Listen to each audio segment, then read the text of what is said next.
upper lateral, upper eyelid, lower eyelid, lateral hidung sampai dorsum. Sedangkan maxillary dari temporal, zygomatic, zygoma, dan ale hidung sampai dengan upper lip sampai ke sulcus di buccal sampai alveolar. Sedangkan yang mandibula temporal sampai depan telinga sampai sebagian rim dari dalam telinga sampai ke mandibula sampai dengan ke mental. Okay. Nah, seperti ini gambarannya. Yang sekarang kita coba melihat adalah bagaimana kita bisa mencapai atau bisa membentuk saraf-saraf tersebut. Tentu yang kita lihat adalah saraf-saraf yang superficial keluarnya, ya, seperti ini. Jadi di proximal, di bagian superficial untuk N1 atau P1 yang kita lihat adalah nervus frontal, P2 infraorbita, P3 adalah daerah mental. Nah, foramen itu adalah foramen supraorbita, infraorbita, dan mental. Kalau kita tarik garis lurus, dia satu vertical line yang sebetulnya dia melewati itu sentral dari bola mata kita. Jadi ini ya pegangan kita pada saat kita melakukan blok. Untuk frontal nerve yang satu yang kita pilih adalah supraorbita, kira-kira 2 cm atau 2,5 cm dari garis midline. Kita bisa raba dan mouse-nya di situ, dan kemudian di supratrocheal dari 1 cm dari midline atau medial dari supraorbita. Jadi dia keluar ophthalmic menjadi pecah menjadi 2 seperti ini. Terus lagi technical landmarknya kita. Nah, yang penting adalah kita melakukan palpasi supraorbita, kemudian kita suntikan setengah sentimeter di bawah ini, kita raba, kita infiltrasi dari sini. Kemudian supratrocheal kita raba juga kira-kira 1 cm dari radiksnya, di bawahnya setengah sentimeter kita suntik. Yang kita aim adalah ventroscleral. Sekarang nerve yang infraorbita, tadi udah bagian atas, sekarang kita mau yang bagian tengah, infraorbita.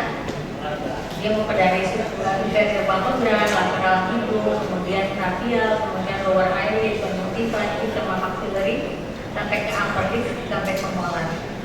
Ini bisa dilakukan dengan 2 cara, yaitu eksternal maupun internal. Jadi eksternal dari sini, sedangkan kalau internal dari sulcus di buccal, kita bisa raba, kita ini sampai ke foramen infraorbita. Dari ini tetap kita fiksasi ke situ supaya kita tidak masuk ke dalam foramen. Kemudian kita infiltrasi kira-kira setengah sentimeter dengan sudut 90 derajat. Kita aspirasi dulu, jangan lupa, kemudian kita injeksi. Ini untuk zygomaticographnya, ya. Jadi kalau kita bisa lihat ini adalah ring orbita atau zygoma yang cortesis maxilla, zygoma cortesis frontal, di arcus zygoma, dan di balik ini adalah sphenoid. Ya. Di sudut ini angle dari foramen ini yang kita akan lakukan. Ini untuk mandibular, kita bisa raba pertama-tama adalah arcus zygoma. Jadi sangat superficial, jadi kita bisa lihat ini adalah arcus zygoma. Ada mandibular notch yang kita akan lakukan infiltrasi. Nah, sekarang bagaimana kita menggunakan pengetahuan anatomi itu dalam cara menunjukkan untuk daerah-daerah yang point of interest kita, daerah temporal, posterior, dari apa aja sih yang kita butuhkan? Hanya kita melakukan infiltrasi auriculotemporal. Jadi targeted sekali. Seperti injeksi di daerah sini, ini akan semuanya akan kebas total. Dan arah ini yang kita target. Auriculotemporal, daerah pipi. Dari pipi agak luas, ada beberapa yang kita harus infiltrasi, yaitu zygomaticofacial nerve, auriculotemporalis keluar lagi ya, dari P3, kemudian infraorbita dan buccal. Dari daerah bagian lateral, auriculotemporal. Sekarang untuk yang bagian telinga, kita bisa bagian telinga, kita bisa bagian lateral, bagian atas media, kemudian bagian bawah. Nah, eksternalnya kita bisa lihat bahwa ada greater, jadi aurikular mayor, saraf aurikular mayor yang keluar dari daerah sini, belakang sternocleido, naik ke atas. Kemudian ada auriculotemporal nerve yang tadi kita sudah sebut beberapa kali, yang mempertaruh bagian temporal. Kemudian occipital nerve yang belakang, keluar dari belakang itu sebagian belakang dari daun telinga, sama greater artery. Jadi ini adalah cabang dari frontis. Ya, kita di daerah konka ini bisa sampai ke yang telinga. Jadi kalau kita mau melakukan pengangkatan granulasi di yang telinga, kita bisa lakukan seperti itu. Kalau misalnya kita mau lakukan pemasangan bromectin juga mungkin bisa menggunakan cara ini. Ya. Auriculotemporal nerve itu kita bisa lakukan untuk anestesi mungkin di 6 daerah upper dan lateral auricular. Ini dan seterusnya.